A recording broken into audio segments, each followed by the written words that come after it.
हमें लगता है कि ये सुसाइड नहीं है, ये कत्ल है। कातिल कौन है उनको बेनकाब करके समाज के सामने लाया जाए। देर से उस ब्लैकमेलिंग हो रही थी, उनके जो बैंक अकाउंट्स है, हम यही उनसे गुजारिश करते हैं फिलहाल उनको फ्रीज किया जाए। जो फकीर मोहम्मद खान साहब का कत्ल हुआ, इसके पीछे किसका हाथ है, ये समाज के सामने और पार्टी के सामने सुनने में आया। जहां तक फकीर मोहम्मद खान साहब का ताल्लुक था, एक दिन पहले मैं उनसे मिला था। मैंने पहले भी ये स्टेटमेंट कहा कि बहुत स्वस्थ थे, सेहतमंद थे, कोई डिप्रेशन नहीं लग रहा था उनके चेहरे पे। हंस के मुझसे बात की, मुझसे मिले, लेकिन जिस हालत में उनकी मौत हुई है, ये एक सस्पिशियस मसला है।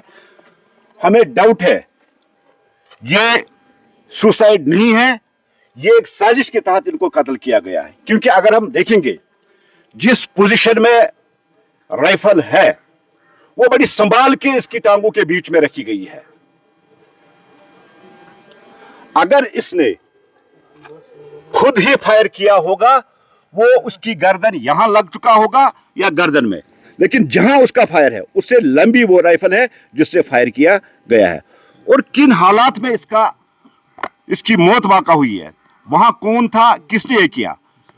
पुलिस ने तो पहले स्टेटमेंट दे दिया, लेकिन हम पुलिस से गुजारिश करना चाहते हैं, आपकी वसादत से, डीजीपी साहब से, आईजी साहब से, एसएसपी श्रीनगर से हम गुजारिश करना चाहते हैं, इसकी तह तक पहुंचा जाए। हमें लगता है कि ये सुसाइड नहीं है, ये कत्ल है। कातिल कौन है उनको बेनकाब करके समाज के सामने लाया जाए। क्योंकि फकीर मोहम्मद खान साहब भारतीय जनता पार्टी के बहुत बड़े लीडर थे। एक आवाज थी गुरेज की, गरीबों की आवाज थी, मिस्कीनों की आवाज थी, आम लोगों की आवाज थी। इस आवाज को दबाने में किसका रोल है, पुलिस को इस पे एक सिट बिठा के दूध का दूध और पानी का पानी अलग करना चाहिए। ये हमारी मांग है, ये हमारी डिमांड है। क्योंकि एक लीडर हमसे जुदा हो चुका है, वो गुजर चुका है। लोगों का एक रिप्रेजेंटेटिव, फार्मर एमएलए, 2024 का कैंडिडेट, एक बड़ी हस्ती थी हमारे लिए, वहां के लोगों के लिए। इतनी बड़ी हस्ती का मौत वाक़ा होना, और वो भी सस्पिशियस हालात में, इनकी मौत वो कहना, वो एक मुंबा है। ये आज तक हम सुलझा नहीं पाए कि किस तरह से इनकी मौत वाक़ा हुई। हम आपकी वसादत से, पुलिस डिपार्टमेंट से, एजेंसियों से ये गुजारिश कर रहे हैं कि जो फकीर मोहम्मद खान साहब का कत्ल हुआ, इसके पीछे किसका हाथ है, ये समाज के सामने और पार्टी के सामने। जिस दिन ये इनकी हत्या हो गई है, जिस दिन इनकी डेथ हुई, एक दिन पहले 4 बजे मुझसे मिले थे। क्योंकि मैं उनका पड़ोसी हूँ, तुलसी बाग में पड़ोसी हूँ उनका। मुझसे मिले, हंस के मुझसे बात की। मुझे उनके चेहरे पे कोई डिप्रेशन नहीं लगा, कोई तनाव नहीं लगा, ऐसी कोई हालत नहीं थी। इसलिए एक बार फिर मैं ये लफ्ज़ दोहराना चाहता हूँ, किसी साजिश का शिकार हुए हैं फकीर मोहम्मद खान, ऐसा लगता है। पुलिस से रिक्वेस्ट है, पुलिस से गुजारिश है, इसकी तह तक पहुँच के कातिलों को बेनकाब करके दिया जाए। और जिस तरह से, जिस हालात में इनकी लाश पड़ी थी, जिस तरह से उनको देखा गया, किसी भी एंगल से नहीं लगता कि इसने सुसाइड किया है। पुलिस इसको इन्वेस्टिगेट कर रही है, और पुलिस उस पीएसओ से पूछे कि उनकी राइफल कहाँ थी और वो कहाँ गए थे। जिस राइफल से इनको शूट किया गया या इन्होंने शूट किया, अभी तो ये इन्वेस्टिगेट ही हो रहा है। पुलिस उससे पूछे, पुलिस पीएसओ से पूछे, पुलिस उस पुलिस वाले से पूछे, और पुलिस को उन दोनों लोगों जो वहां थे उनसे भी पूछना चाहिए उस वक्त आप कहाँ थे, उनकी कॉल डिटेल्स।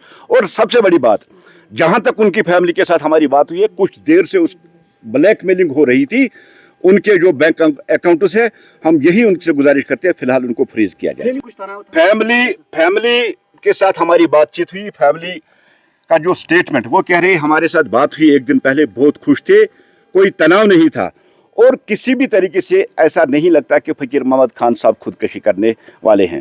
फैमिली इस कत्ल की तहकीकात चाहती है, भारतीय जनता पार्टी इसकी तहकीकात चाहती है। और हम आपकी वसादत से, जितने भी हमारे डिपार्टमेंट है पुलिस के, इतनी एजेंसियां, खासकर हम डीजीपी साहब से, आईजी साहब से और एसएसपी श्रीनगर साहब से यही गुजारिश करें कि इसकी तहकीकात की जाए। थर्ड बेस पे हर एक पर्सन की सिक्योरिटी घटाई जाती है, बढ़ाई जाती है। वो एजेंसियों का रोल उसमें हो सकता है कोई थ्रेट उनको आ चुका होगा, वो भी पुलिस का ही इशू है, पुलिस उसको। तो इसके हम समझे कि ये इशू है। देखिए, एक तो हाईली सिक्योरिटी जोन है तुलसी बाग, उसके बाद फकीर मोहम्मद खान साहब का जो क्वार्टर है, उस क्वार्टर में उनके साथ उनकी सिक्योरिटी रह रही है, उनका ड्राइवर रह रहा था।